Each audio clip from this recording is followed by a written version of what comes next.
नमस्कार। आज हम गाजा में जो हाल में घटा है उस पर थोड़ी बात करेंगे, खासकर 15 और 16 जून 2025 के आसपास की जो घटना है। हमारे पास कुछ स्रोत हैं जो बता रहे हैं कि जहां मदद बांटी जा रही थी उन जगहों के पास इजरायली हमले और गोलीबारी हुई है। तो आज हमारी कोशिश रहेगी कि इन स्रोतों से जो जानकारी मिल रही है उसे समझे, असल में हुआ क्या और इसका मतलब क्या है, खासकर मानवीय सहायता के लिहाज से। चलिए इसमें थोड़ा और गहरे जाते हैं। बिल्कुल। और ये समझना बहुत जरूरी है कि ये सब किस माहौल में हो रहा है। मतलब एक तरफ तो लोगों तक मदद पहुंचाने की कोशिशें हैं और दूसरी तरफ ये हमले, तो इसका पूरा संदर्भ देखना बहुत जरूरी है। हाँ, तो जो खबरें हैं उनके मुताबिक 15 और 16 जून को गाजा में कई जगह, खासतौर पर रफा शहर जो दक्षिणी गाजा में है, और नित्सारिम कॉरिडोर, वो रास्ता जो गाजा को बांटता है, वहीं पास में जहां मदद वगैरह बांटी जा रही थी वहां इजरायली हवाई हमले हुए, गोलीबारी हुई। और जो हताहतों की संख्या है वो वाकई चिंताजनक है। बता रहे हैं कि 15 जून को कोई 25 फिलिस्तीनी मारे गए। इनमें से 5 लोग तो वहीं थे जहां सहायता मिल रही थी। अच्छा।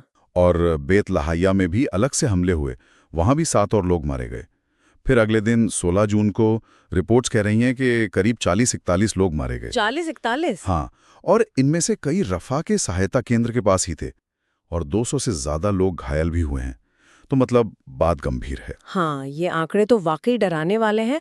और यहाँ एक बात जो बहुत अहम और परेशान करने वाली है वो ये कि ये हमले ठीक उसी वक्त हो रहे हैं जब मदद पहुंचाने की कोशिश हो रही है।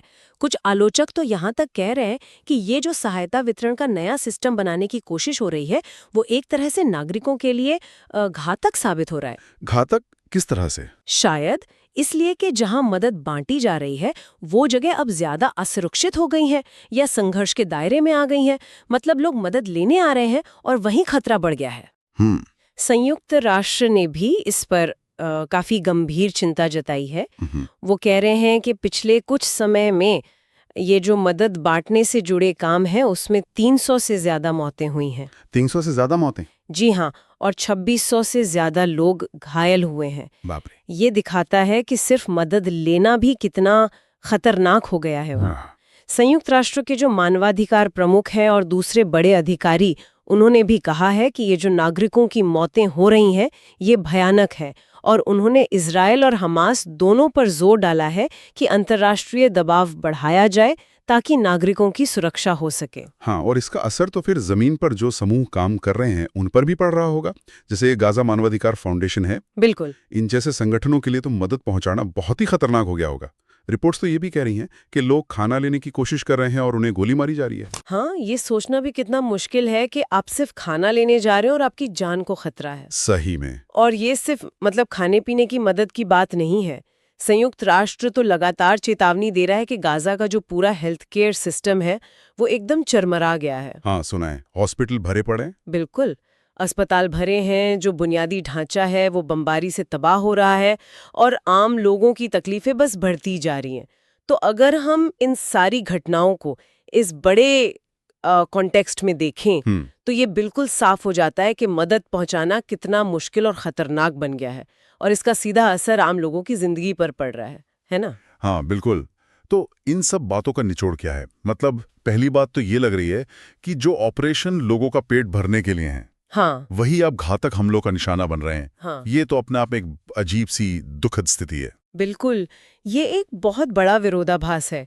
और दूसरा अहम पहलू ये है कि अंतर्राष्ट्रीय स्तर पर चिंता बहुत बढ़ रही है। सही।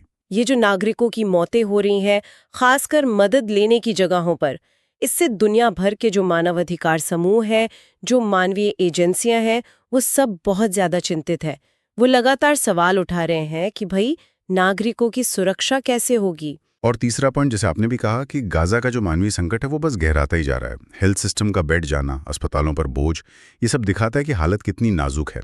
हाँ, और एक और बात जो इन स्रोतों से सामने आती है वो थोड़ी चौंकाने वाली है कि जो मदद पहुंचाने वाले संगठन हैं, जैसे जीएचएफ का आपने जिक्र किया, हाँ। वो खुद को ऐसी स्थिति में पा रहे हैं जहां शायद उनकी मौजूदगी ही अनजाने में नागरिकों को और खतरे में डाल रही हो, क्योंकि वो वितरण स्थल ही हमले का निशाना बन रहे हैं। अच्छा, मतलब मदद पहुंचाना ही एक तरह से खतरा बन रहा है। हाँ, ये एक बहुत ही जटिल नैतिक दुविधा भी खड़ी करता है उनके लिए।